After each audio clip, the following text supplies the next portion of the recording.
दोस्तों हम लोग वीडियो गेम्स को एंटरटेनमेंट, स्ट्रेस को दूर करने या वक्त को ज़ाया करने के लिए खेलते हैं, लेकिन गेम्स बनाने वाले अक्सर इन गेम्स के पीछे बहुत ही ख़तरनाक मकसद लेकर इन गेम्स को बनाते हैं।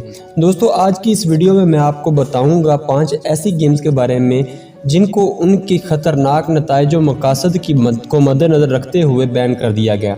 दोस्तों मेरा नाम है नुमान अली और आप देख रहे हैं नुमान अली हमजा यूट्यूब चैनल। दोस्तों नंबर 1 पर आने वाली मैन हंट 2 को 2004 में रिलीज़ किया गया था। इस गेम में प्लेयर को एक आदमी से बचना होता है जो उसको अपने गुंडों के ज़रिए कत्ल करवाना चाहता है।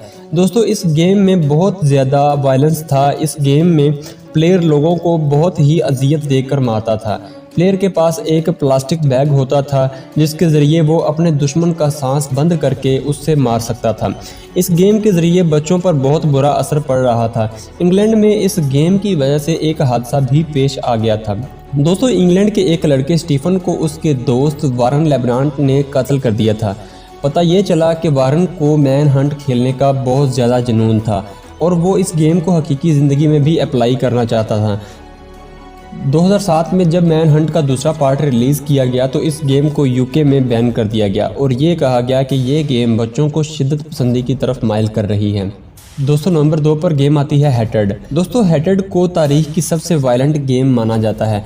इस गेम में प्लेयर को इंसानों से नफरत होती है और इस गेम में जहां भी वो इंसानों को देखता है वहीं पर उनको मारना शुरू कर देता है। दोस्तों जब गेम की थीम ही ऐसी हो तो ऐसी गेम लोगों के जहनों पर क्या असर डालेगी आप खुद ही इसका अंदाज़ा लगा सकते हैं।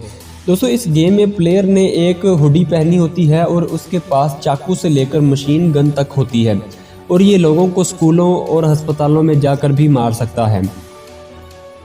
दोस्तों इस गेम में लोगों को रोता हुआ भी दिखाया गया है। इस गेम को रिलीज़ होने के कुछ अरसा बाद ही कई मुल्कों में बैन कर दिया गया था। दोस्तों नंबर 3 पर आने वाली गेम बुली में ना कोई वायलेंस था और ना ही किसी को कत्ल करना होता था।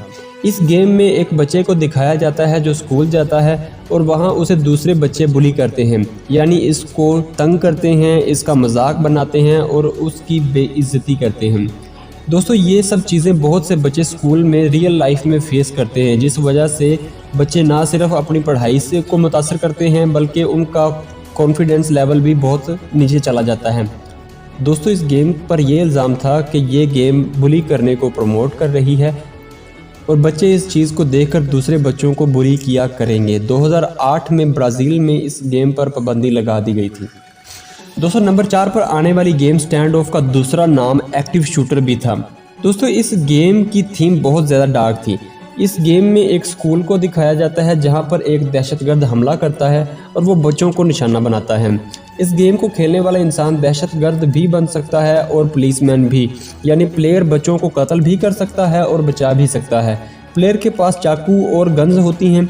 इस गेम को रशिया में बनाया गया था। 2018 में तकरीबन 1 लाख लोगों ने इस गेम के खिलाफ एक पिटीशन दायर की कि इसको बैन किया जाए और कुछ अरसा के बाद बहुत से ममालिक में इस गेम को बैन कर दिया गया था। दोस्तों स्टैंड ऑफ 2 भी एक गेम है लेकिन वो इस गेम से बहुत ज़्यादा मुख्तलिफ गेम है। दोस्तों आइए बात करते हैं आखिर पर एक मुख्तलिफ किस्म की गेम फुटबॉल मैनेजर 2005 के बारे में। दोस्तों ये एक ऑनलाइन गेम थी और इस गेम में आपको एक फुटबॉल क्लब को मैनेज करना होता है। अब आप ये सोचकर हैरान हो रहे होंगे कि इस गेम को क्यों बैन किया गया। दोस्तों इस गेम को सिर्फ चाइना में बैन किया गया था क्योंकि इस गेम में ताइवान और तिब्बत को अलहदा मुल्क दिखाया गया था और इन मुल्कों की अलहदा टीमें थीं, जबकि चाइना ताइवान और तिब्बत को चाइना का हिस्सा ही मानता है और ज़ाहिरी बात है कि चाइना को ये बात बुरी लगी थी। चाइना में 2005 में ही इस गेम पर पाबंदी लगा दी गई थी और इस गेम को खेलने की सूरत में बहुत ज़्यादा भारी जुर्माना आपको अदा करना पड़ता था और जिस कैफ़े में ये गेम खेली जाती थी उस कैफ़े को ही बंद कर दिया जाता था।